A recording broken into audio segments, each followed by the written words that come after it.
Welcome to the 2020 series presented by the New York Film Academy. The 2020 series are conversations with creative visionaries about craft, creativity, and collaboration. We'll do 20 minutes of shop talk and then 20 minutes of answering questions from you guys, the global audience. So please write into the Q&A and we will be happy to answer you. Today, we have a phenomenal, creative, awesome director, comedian, and all-around great guy, Jordan Brady, is coming to drop some logics with us. Hello, Jordan. Hello, Liz. Hello, filmmaking world. You know, you're so good. Jordan, by the way, has an amazing, I'm just going to do a little commercial for you, called a podcast called Respect the Process, which I think is a genius title and something I totally believe in. And I want to hear from you. What was your intention with that title, first of all? Like, did you see something in the marketplace that said, people aren't respecting the process, man? I was on a gig, Liz. Thank you for having me. You were one of my best guests on Respect the Process. Anywhere you get your podcasts, right? You can find Respect the Process. I was on a gig in a tertiary market where the crew were so pleasant, but they were chit-chatty. And they thought that this job that came to town with the Los Angeles director coming in, wanting to keep the pace going, they thought it was a time to chit-chat and talk about the last job and talk about how maybe they should do things. And I said, team, respect the process. Stop talking. We're here to capture a magic moment on film. We're here to capture what's in front of the camera, and any other conversation that has nothing to do with that should go elsewhere. And they looked at me like I was an a-hole. But by the third day, they got it. And then we wrapped. It was a 4-day shoot. And on the fourth day at wrap, the producer made these T-shirts that said "Respect the Process" because apparently I had said it so many times. Oh my God. And then about 2 years later, I started the podcast and I thought, well, that's a good name.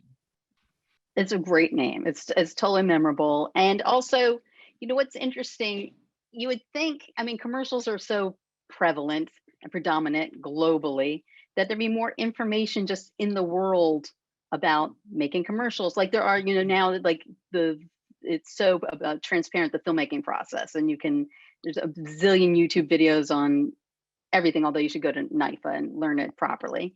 But there is really no education on commercials or even pulling up the hood as much as there are on films. And why do you think that is?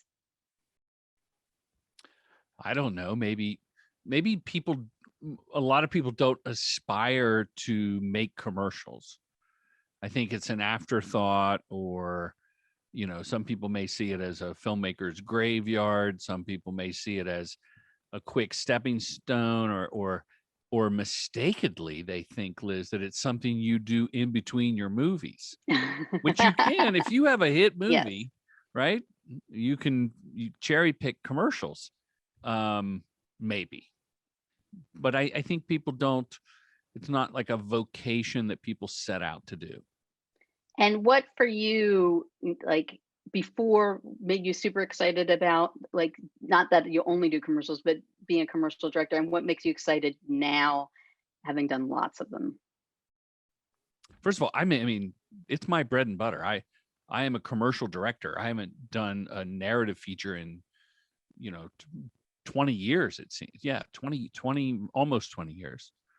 It's 2003. But I mean, I made a bunch as a young man, no big hit, one critical flop, and fell into commercials. And I love it because I have ADD and ADHD. I try to read which one is which, but my mind drifts. I like having an air date before we're hired. So there's nothing speculative about a commercial. There's no what's our release. There's no raising money for it. It is an assignment. And you mount an army of love with your crew and your cast and your ad agency people. And everyone's in a great mood because it's a 1-day or 5-day shoot. And so I and love it. And then you're on to the next. And they have really good craft service. So the crew is, I've never seen a grumpy crew on a commercial. Like, what is there to be grumpy about? Craft service is great. The money's really good. And then there's also the money that's really good. Exactly. And people really enjoy that. And they're typically efficient. Typically, you're not going way into OT and getting home at, weird hours to your family. Right. And respecting the process means that the shoot day is more about execution, with pockets of time dedicated to play and to discovery and, creative collaboration. But for the most part, you respect the process that, you got this script, it's vetted by an agency and a client approved it and some lawyer put her stamp on it. And now you're going to tweak it a little bit, make it your own, get some actors, get the crew, get the big toys, and shoot it. So there's not a lot of messing around, really. You don't come to work and think about how, you don't talk about the character on set between takes a lot. It's all defined and rehearsed and prepped. And you get down to it, and the crew usually loves when you're getting down to it, not when you're standing around mulling around about random stuff. The indecisive director is the mood killer. I've been on set with other directors on commercials, and when they're indecisive, the crew just rolls their eyes and they go from eager to let's get this done to sloth mode of often I've seen a key grip go from whatever you want and putting the equipment everywhere and guys cabling up to the roof and everything.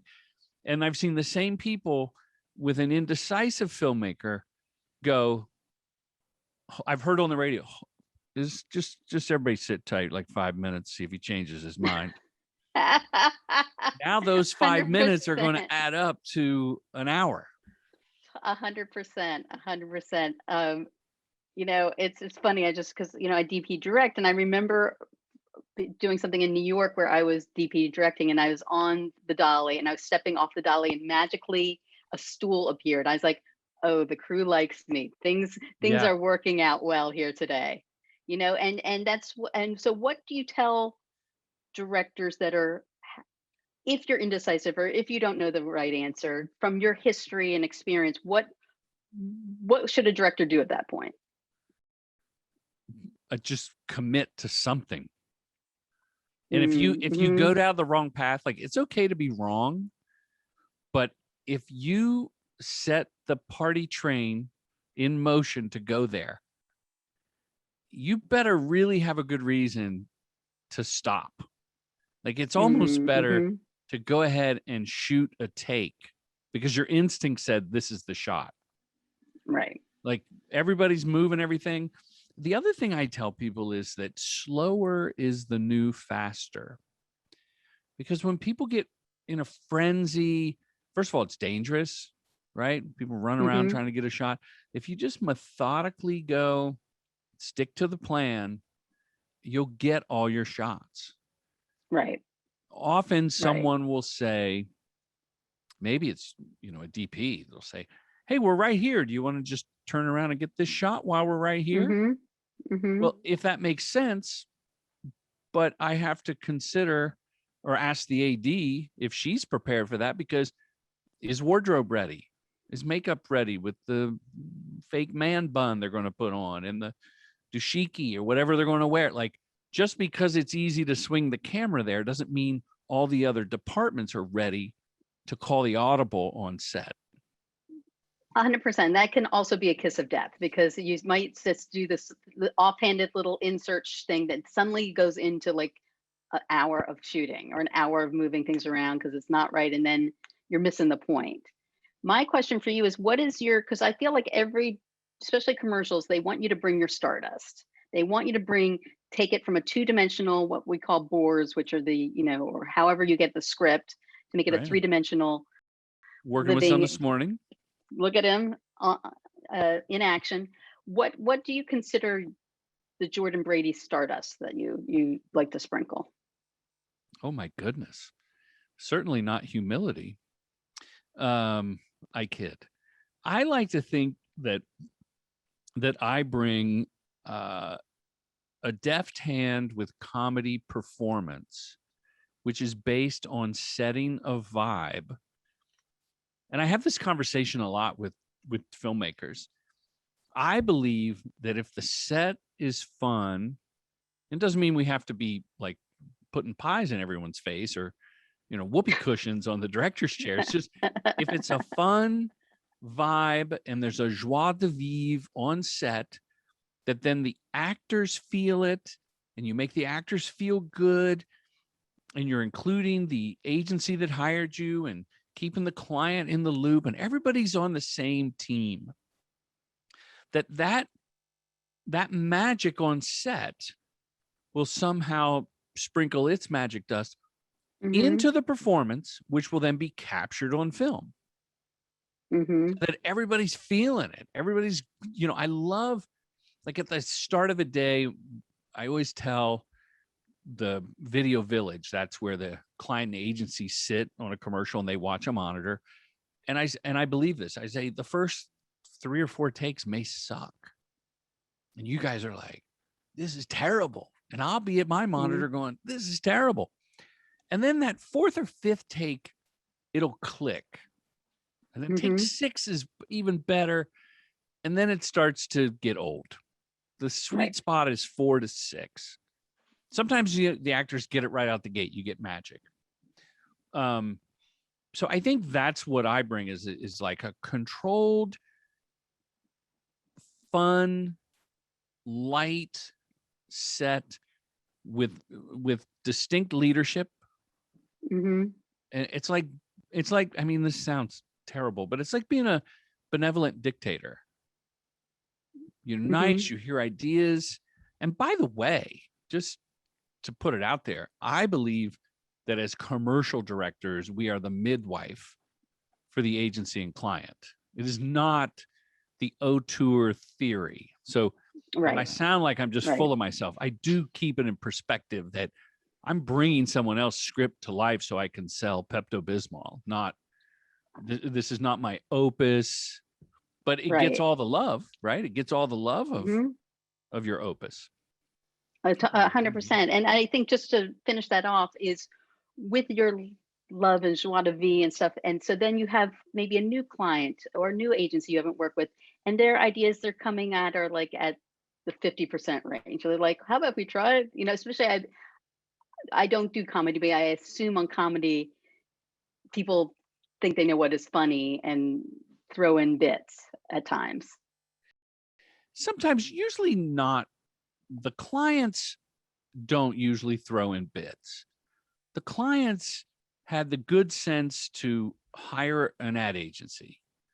And the ad agency has an art director, copywriter team whose job it is to craft the 30-second spot or the 15-second spot, or even maybe a 6-second spot, which is it's actually harder than anything.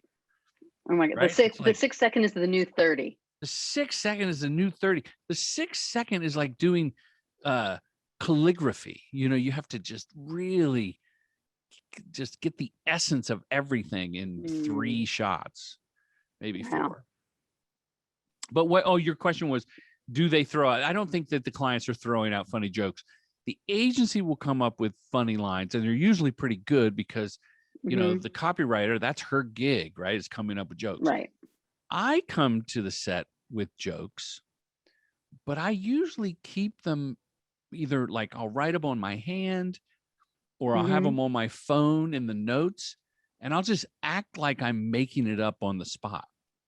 That way, no one can go, no, we didn't like that. Let's not do that one. I'll just be like, I just thought of it as I'm looking at my phone, scrolling through jokes. That's Well, that is a great tip. That's an excellent tip, because there is some way, especially in that case, when you're working with ad agency and clients, and everybody's been let out of the gate, and they're suddenly on set, that there's a bit of the director's also like a performer. Mm. You're also and a little bit of the entertainer, performer, showman, magician, carnival leader. There's a bit of a ringleader quality. I mean, I know there are comedy directors, like Christopher Mhm. Guest is one of my favorite comedy directors. I'm like, who doesn't Mm. love Waiting for Mhm. Guffman, or anything he's done? Does a lot of Mhm. commercials, and not the he's not a ringleader. You know, he's not doing a show. He just methodically does his comedy, and it's a very certain thing. I come from a performing background. Mhm. My parents were trapeze artists in the Russian circus. And so, no, that's not true. So And I was like, what? I Okay. like to give a little performance. I like to juice it up a bit. I don't want to Mm. upstage, the actors. Sometimes I hear actors say that they do a lot of commercials and it's just the director telling the AD and the AD tells the actor, which I think is a missed opportunity to work with actors. I mean, that's one of the most fun things to do. That's totally that's literally the most fun thing to do, because it's, especially when it's symbiotic, it becomes magical. Oh yeah. I had callbacks yesterday for a gig next week, and every actor that came in at least got 2 or 3 takes. Even if they Mhm. weren't like right away they're not right for the part, but they've set up their Zoom in the kitchen. They told the kids to be Mm. quiet. This is Right. all like virtual callbacks now. And I may learn something. I may up my game in communicating with another human to get what I want. Try some new action verbs, right? 100%. Flirt No, with the you're going to the detergent. gym. Yeah, it's working out. Like I look at callbacks, and we were on from 10 in the morning until 4 in the afternoon with a little lunch break, Wow. casting for 3 different commercials. And to me, it was like, this is more directing with talent, specifically with Mhm. talent. This is more directing than on the shoot day, Oh, because I'm going to definitely. see 55 actors that I get to work with. On the shoot day, it's going to be like 5. Totally. And then you have notes, and then the adjustments you have to make per the, notes that may not necessarily make sense to you, but it'll work for the cell or whatever it is. Yeah. Exactly. I did want to jump in. What you had sent me 2 videos, which I thought were amazing. And what I think was really eye opening is that you were doing tests for a job. And usually, I rarely have heard the commercial directors of like testing out or trying out ideas. And I wanted to just like delve in that about that with you for a second, about where that came from, and specifically on this one, what did you decide to do? Okay, so I'm a huge fan of doing tests. I usually use my handy cam or my iPhone just to kind of build the muscle memory of I've done it and I know I can do it. So sometimes I'll do a test. uh, I've got it. I've done a phone call with the agency and I'm writing a treatment. And I'm like, you know what? Let me just do a test, not of the whole commercial, just of Hmm. some of the bits, or like the one key bit. Do I know how to do the effect? Can I competently and concisely communicate to an effects team how I want to do? Like there was one where a guy stepped on a nail and the nail went through the guy's shoe. So I get my Hmm. son, we go outside, we get a fake boot, we get a nail, and I put it together in Premiere. Simple, right? Hmm. And I was already bidding the job, so I won the job off of that. So other times I've already gotten the job awarded, and I want tests that I'll do, that I'll have the production team do, the production designer, the DP, if it's a frame rate or something. So we Hmm. don't try and figure it out on the set. Right. Liz, I did a forced perspective job this Hmm. is 15 years ago, where we had a fake lighthouse. It was like 3-4 feet tall. And we were on the Pacific Coast Highway out in Los Angeles. And we're going to put the lighthouse on a rock to make it look like it was, a lighthouse on Right. the beach, Right. and selling it as real, not as like a small lighthouse. It's a Right. Hollywood prop. Right. And I asked the DP, like, well, we should know the lens. before we get there on the tech scout. Like, let's figure out the lens and the distance, and it's all mathematical. Right. And he did not do it. And after 45 minutes of them moving this C stand with a lighthouse on it and a fake rock and the camera and backing up and changing lenses, the agency, the creative director came over and said, "Hey, we've been having a great couple of days. Why is this taking so long?" Mm-hmm. And I looked at the crew and saw all the things going on. And I looked back and I was going to bullshit my way out of it. And I just looked at him and I said, "It's taking so long because I didn't properly plan it. Oof. And I promise that we're going to get it right." And from that day forward, I've never left it to chance or to figure it out on the shoot day. The shoot day's too expensive. It's too much time. Totally. It's process. You just go and do. So I shoot tests. Now this one, Liz, so let's. This one I did was not even bidding the job. So I heard about the project. I got the board and the storyboard, and I said, I want this job. So I shot a test with my sons and sent it to the agency saying, either you should bid me, or if you don't bid me, you can have these comedy bits because they fit your script. So I did some of the bits in the script and new bits that I wrote saying these bits fit your script. I love that. That it takes a lot of chutzpah, and also I just think that's such a great, another thing we talked about is DIY filmmaking. Like you are your SSU, as we said. You're the captain of the your SSU. ship. Yes, I love that. So Charlie, let's play the test first, and then we'll chat for a second, then we'll play the commercial, please. Guys, I realize you may have already picked the directors that you want to bid, but when I heard about the project that has that epic scene to scene to scene that I'm looking for my reel, I had to do some experimentation with my kids. I recruited the Brady boys, and if these bits help you, they're yours to keep. I also have figured out a way to actually do the nail through the coffee cup. So enjoy.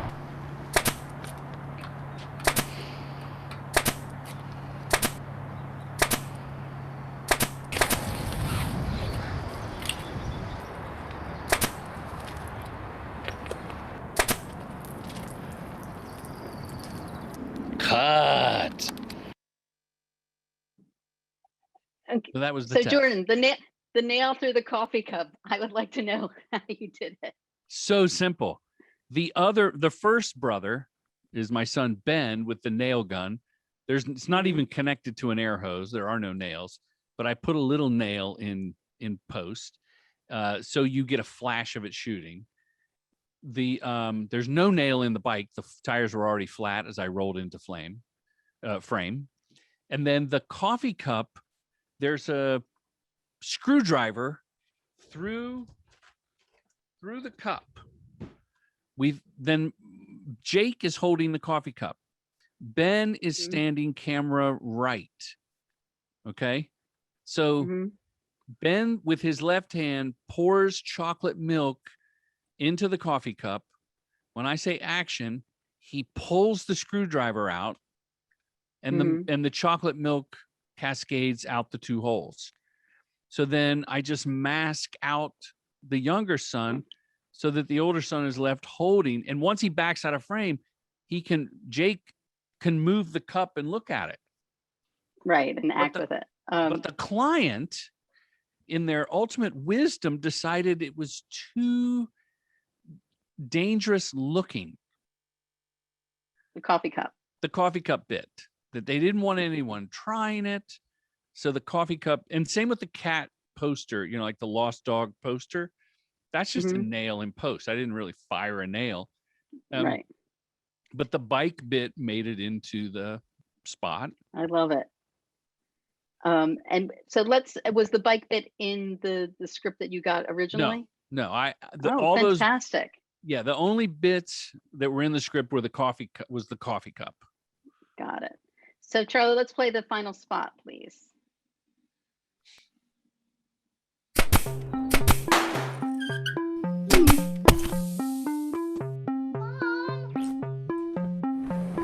when you don't keep your eyes on what you're doing.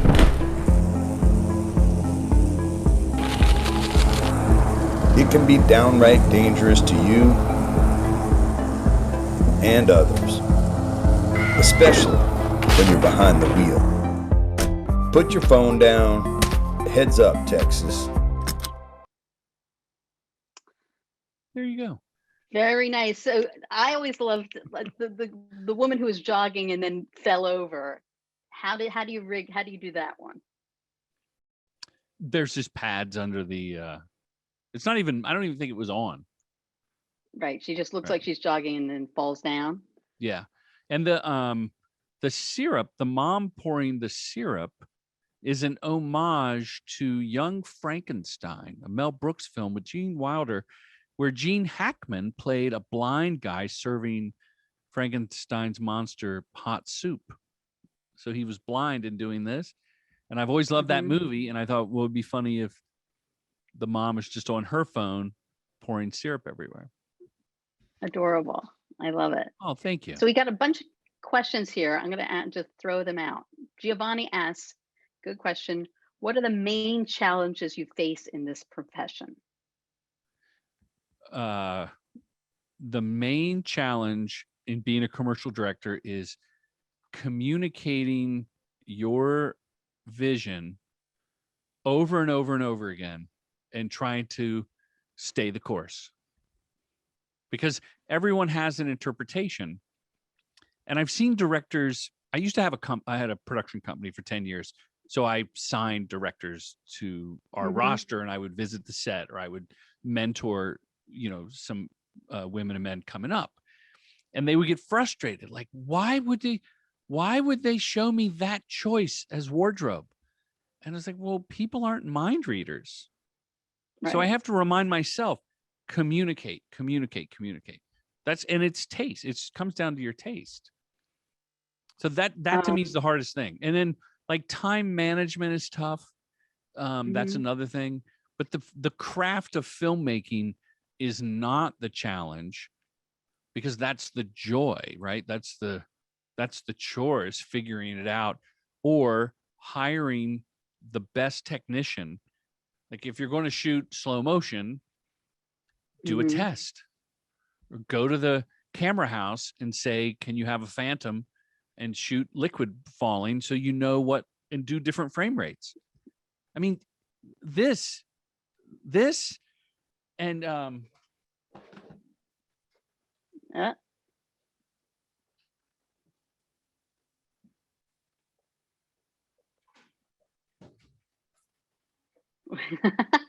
what?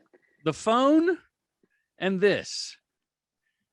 I drew the beard because they didn't sell a boy toy at the dollar store, but I can do my screen direction, right? I know which way the actors are going to look, because I can play with my phone and my dolls and practice the whole spot. So the challenge of screen direction is never a problem on set. Because if I think this is going to be confusing, like 4 people at a table and one person walks in at a counter, I've done the homework. Right. You so set them all around a little table. Yeah. By the way, I'm a grown man. So. but that's the joy of the job, though, that you're allowed to let your freak out and do their thing and be creative and the whole thing. And to what we started off talking about, the variety of the job being over, and then the next one comes along. It's a feminine hygiene product 1 month, and it's an insurance company the next. So you get to do this deep dive into a wormhole about that client's product, which I find fascinating. It does make for a weird algorithm. But the things that Google and Facebook feed my timeline are weird because of the things I research, right? Rita asks, how often do you require actors to improvise, and how important is improvisation for commercials? That's a good question. Great question. I believe that improv is highly overrated for commercials. And I have worked with Keegan-Michael Key of Key and Peele, and Catherine Hahn, who is an excellent improviser. This guy, Pat Finn from Second City, is the best. And yet we find ourselves curtailing the improv so that it can maybe button a scene. But if you just improvise, if you improvise in the audition, you're pissing off the copywriter. And she got her script approved, and now you're improvising. So I would do the first take at an audition as scripted, and then maybe play. And then on set, know the lines, because it's, let's say it's, 30 seconds. There's no time to, your ad lib better be good. And if you're just doing extemporaneous, is that the word? Speaking on the exposition of the scene, that's deadly. Like, we don't need to, oh, this is a weird cave. Okay, we see you're in a cave. That's not an ad lib. So improv I would keep the improv to facial nuances, mannerisms, just nonverbal has a better chance of plussing the spot. And that's a really good thing, really interesting that for actors that you're having a team that fought really long and hard to get that commercial on, to be produced, and that the client buys it and they're actually making it. So they're not just going to necessarily throw that script out the window, no matter how good you are, because it also does have to fit in all those, they've cut it down, all my commercials get tested. So even before I shoot the commercial, there's been a test that happened. So the 15 and the 30 are exact 15/30s. There's no wiggle room. And it's interesting that so what can an actor do, especially for comedy? What would be their things to know when they're going into an audition? I mean, know what the point of the messaging is in the script, and don't mess with that, and just ad lib around that. Even when I have my list of funny ad libs, I pick and choose. And as a filmmaker, and I don't know if it answers your question about what the actor can do, but I rarely would improvise in a wide shot, because how often does that get used? And if you improvise within a wider shot where there's a couple of people, that's going to be harder to edit. But if you improvise in a medium close-up, then that's a cut. Like, if I cut to Liz can say one of many things, as opposed to the two shot, I have to react to you. That may screw up the editing of the whole thing. So I would just say that if the actor understands the messaging of the commercial, she or he can adapt accordingly and ad lib in the parts that are it's usually the end, right? Usually the wife commenting on the stupid husband. You're not wearing that, are you? Product. Right. What are you seeing? What is the comedy genre now that's the in thing? The awkward ending is really funny. The silence at the end where somebody's waiting for something to happen. I think all the Geico commercials are funny. I wish I did them. And Flo from Progressive, and her now Entourage is really funny. And I saw one where they actually commented on the pandemic coming to an end. Like, isn't there something funny supposed to happen? So that sort of meta acknowledging what's happening. So it's a drier humor right now, not heartfelt, not over the top.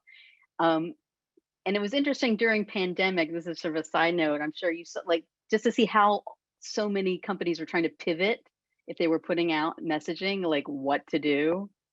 It was just sort of fascinating watching that happen. Mask, no mask was a question that came up a lot. And 100%. Now I see combo, right? The combo. Sometimes you'll see someone in this scene with a mask, and then they'll cut to these guys working outside, no mask. I think masks might be here for a while. I think so.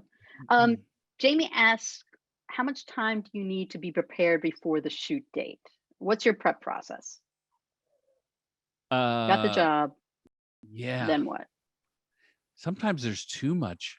There's too long of a gestation period. Like a baby elephant could have been birthed and raised during the time. And sometimes if there's too much, like if you get hired too soon, like 3 months out, then there's just these Zooms for no reason. Right. And I started in the late 90s where it would be like a phone call at 11 a.m. to an agency in New York. And then by the end of the day, like at 4:30, the producer called and said, you got the job. And you're shooting like the next Friday. So it was like a week. Okay. And you might even do a phone call at lunch of one shoot to get another job. And then you roll into the other one. Like things were moving. The internet was new. People were making commercials that should not have been making commercials. Like I did one for like a feng shui consultancy for businesses. It was just like, this is the dumbest thing I've ever even heard of. And I believe in all that stuff. So Jamie, the answer is, I think 3 weeks is a typical life cycle. So if you get the board week 1, you find out you're going to do a phone call on Wednesday. By the following Tuesday, you have to write a treatment, which is this gorgeous PDF where you not only regurgitate things that you talked about on the phone call or now Zoom, but you put in new ideas. You talk a little bit about your production attack. The most important thing, I think, is the tone of the commercial. You know, Liz, when you asked about the Stardust, I think it's the director's tone that she infuses into her portfolio.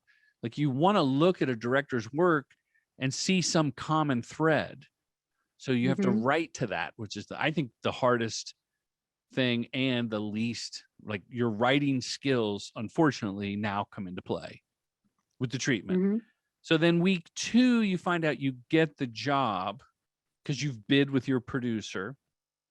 And then week 3, you know, your scouting, casting, callbacks, a director scout, hopefully, tech scout, shoot, comedy dialogues, usually 1-day gig.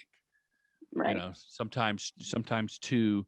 And then I'm lucky to have some clients where we do these 4 and 5-day things every year, and they spread the spots out over the year. So my answer, Jamie, long answer, 3.5 weeks is the traditional. I got the call to that's a wrap. And I stay involved with the editor a little bit, but for the most part, in America, the agency and the editor go off and forget you. 100%. Exactly. Goodbye. In Europe, the editor stays another month. She does the color. She does a mix with everything. Exactly. Jordan, unhappily, we're already at time. We just started. We can't keep going. We can't break the rules. I know. Where can we find you? Where can we hunt you down, see your work, and see your small puppets? You can DM me on the socials at that Jordan Brady on everything. And then I have a link tree that you can put out. My link tree is in my Instagram, that Jordan Brady. Same with Twitter. My Twitter game's a little weak these days, but Instagram, I put a lot of things up. This was a scene at a diner, and I didn't know was I going to split the 2 actors and shoot the waitress, which means you have 2 different eye lines. That's why I got the dolls. Wait, but so you have 3 dolls though? I have 3 dolls, yes. Okay, and a small table. I made the table out of cardboard, and it worked out great. Oh, I love it. It worked out great. And here's my last tip, though, for anybody listening. In a commercial, try to talk the agency, the client, everyone, talk them out of the wide shot. The wide shot is a time suck. It never makes the commercial. If it does, it's for like a second and a half. And if you have to do the wide shot, try not to do it first because people will pick it apart. It'll ruin your day. It'll take too long to get going. Just forget the wide shot. That is a whole nother episode. We need to talk about that. Very interesting. Very interesting. Well, thank you so much, Jordan. This has been thank you. super fun. You're awesome. Thanks to everybody that tuned in. Thank you. Thank you, New York Film Academy, for presenting the 2020. And have an awesome shoot next week. Thanks, Liz. Thanks. Good to see you. And thank you all for having me. Thanks, Liz.